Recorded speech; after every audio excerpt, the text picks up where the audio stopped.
Maggie Rizer was once the ultimate supermodel, dazzling Vogue covers, dominating runways for elite designers, and banking millions before most even dreamed of success.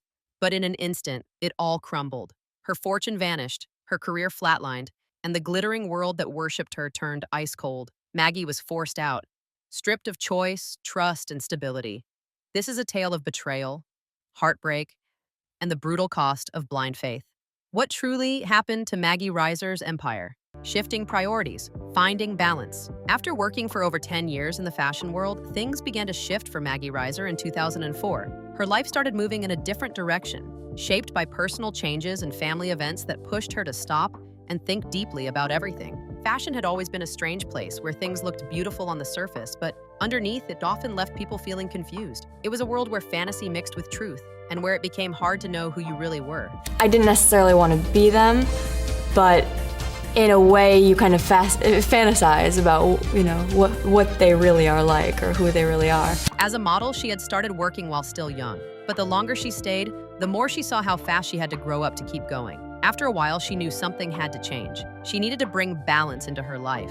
For the next few years, she moved between several cities. She spent time in New York City and also stayed at her family home in northern New York. Newport, Rhode Island gave her another place to relax. Then there was San Francisco, where she lived with the man who would later become her husband. Each place gave her something different, and all of them helped her build a life that felt more steady. During those years, she shifted her focus. Her work no longer came first. Instead, she turned her attention to building a home and raising a family. She gave birth to 2 little boys, both full of life and energy. She stayed close to her friends and took joy in the small things. The days were filled with laughter, messes, and real love. It was a life far from the flashing lights of the runway, but one that gave her what she had been missing for a long time. Still, something inside her began to stir again. After her second son was born, memories of her earlier life started to come back. She began to miss the old energy, the rush of fashion shows, the transformation that came with makeup and styling, the teamwork that went into every photo shoot. She missed the feeling of stepping into character and working with creative people. She missed modeling, and just when that feeling grew strong enough, the right call came in. Work offers started coming again, and the timing couldn't have been better. When she stepped back into the industry, it felt almost like no time had passed. Everything came flooding back, and the welcome she received couldn't have been more warm. She found herself checking photos sometimes, looking to see how her skin looked or if she seemed older. But those worries faded quickly. With today's tools, any flaw could be fixed. More importantly, she understood her job better than ever before. The modeling world had changed, but so had she. At the start of her career, she barely knew how to walk in heels. She didn't understand how to show the clothes to the camera. She often felt unsure because she was still just a kid. The photographers and directors spoke in ways she didn't always grasp, and the pressure made everything harder. Now things felt different. She had grown into the role. She knew what people needed from her. She no longer had to stop and figure things out on set. Even if someone gave her a strange idea like mixing a movie character with a natural storm, she understood it immediately. Much of her strength came from the people she had worked with over the years. She had shared the runway with some of the most respected names in modeling. These women weren't chosen because of perfect measurements. They were hired for who they had become. They brought their own unique energy to every shoot. Maggie felt the same way about herself. Her value wasn't based on numbers. She was hired because of the experience and character she brought with her. Once, after walking in a Michael Kors show, she had a brief talk backstage with someone who reminded her of something important. Finding balance was still key. It was something she had heard from other model moms too. Each person had to figure it out in their own way. For Maggie, it meant putting her children first. Most days, she had little hands tugging at her and dogs climbing over the furniture. Sometimes there was ice cream in her hair or toys scattered across the room. But that was the life she had built, and she loved it. She didn't chase fashion shows across the globe anymore. Her priorities had shifted, but that didn't mean she had to walk away completely. The love for modeling was still there, and she had found a way to hold on to it without letting go of everything else. She had no more confusion about who she was. That part of her life had settled. She was a mother who also happened to love fashion. And for her, that balance finally made everything fall into place. But before now, Maggie had encountered a very big problem. Down the drain, Maggie Rizer had reached the top of the modeling world, but she never tried to erase where she came from. Among the many Eastern European and South American models taking over the runways, Maggie stood out, not just because of her American roots, but because she held onto them so tightly. Watertown, the small town where she grew up, shaped how she moved through success. Even when money started pouring in, she never let it carry her too far from that small town life. Her rise in the industry was fast and impressive. Her name became known across the fashion world, and she was soon earning $20,000 for a single runway show. Her day rate for photo shoots began at $30,000. Over just 5 years, she built up a fortune of $7 million.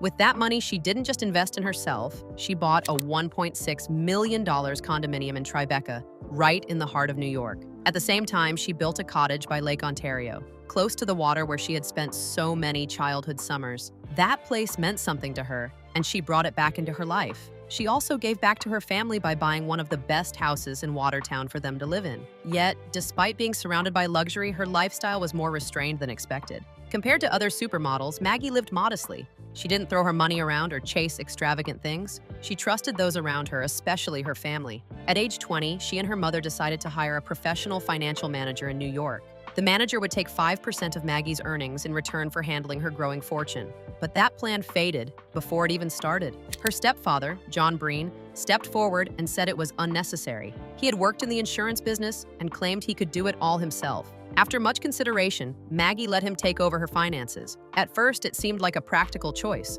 but there was something deeper going on.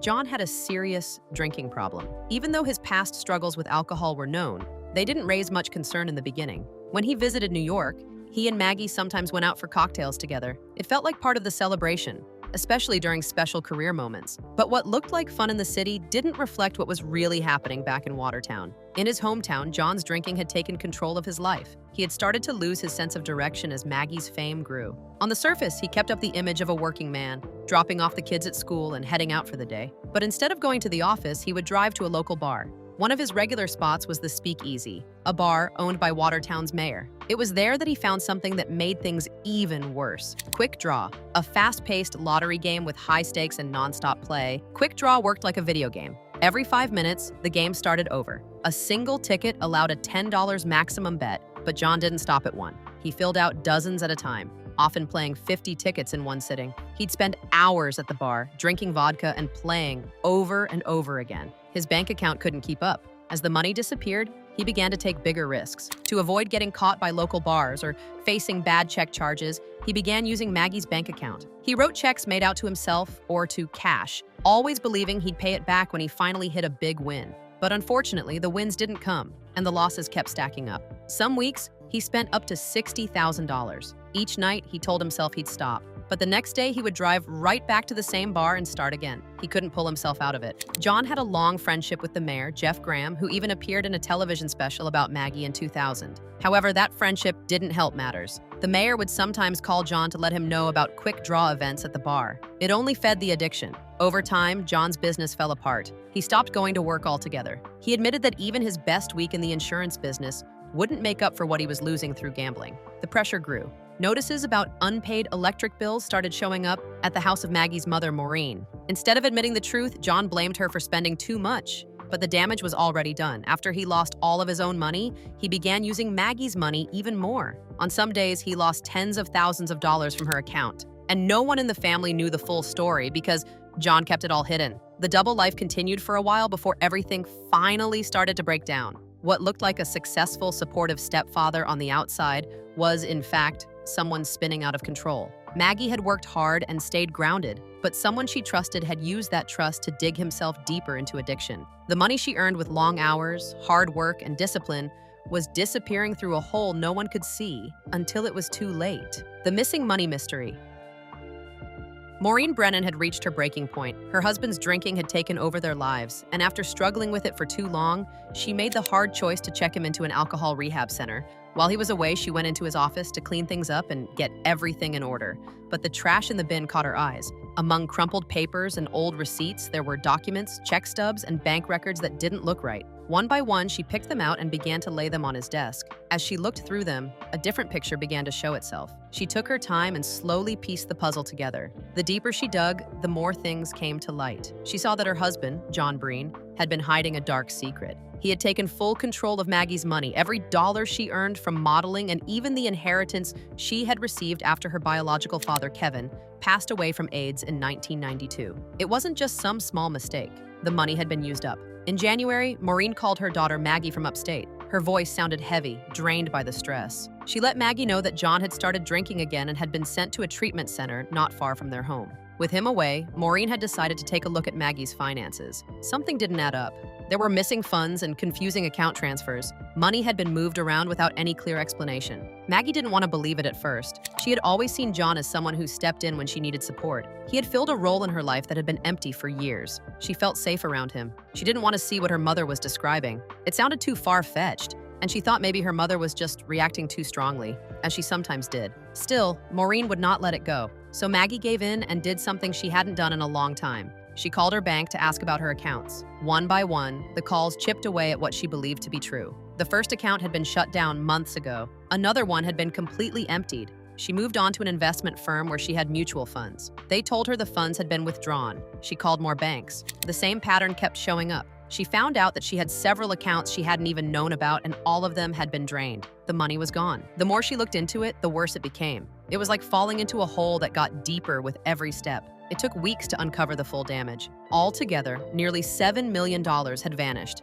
Everything she had worked for and everything Kevin had left her. It wasn't just a financial loss. It was like someone had pulled the ground from under her. The shock left her numb as she tried to understand how everything could be taken from her without her even noticing. In Watertown, John's behavior hadn't been hidden. People around town knew who he was because of Maggie's fame. They had seen him at local bars, placing bets on games, sometimes 10 in a row. He would go to banks and write checks at the counter, acting like he had nothing to hide. Some believed that Maggie's fame had shielded him. He would chat with bank tellers, going on about where Maggie had traveled and what she was doing next. Then, one afternoon in January 2003, things took another turn. John, drunk and stumbling, showed up at Maggie's cottage. Julia, Maggie's older sister, was home alone. By now, Julia had become a defense attorney, and she had grown into a tougher version of her younger self. John sat down and started drinking vodka mixed with soda. He rambled about things he couldn't explain. He hinted that he was holding on to a secret, said Maureen never cared about him, and even mentioned prison. The next morning, Maureen didn't waste time.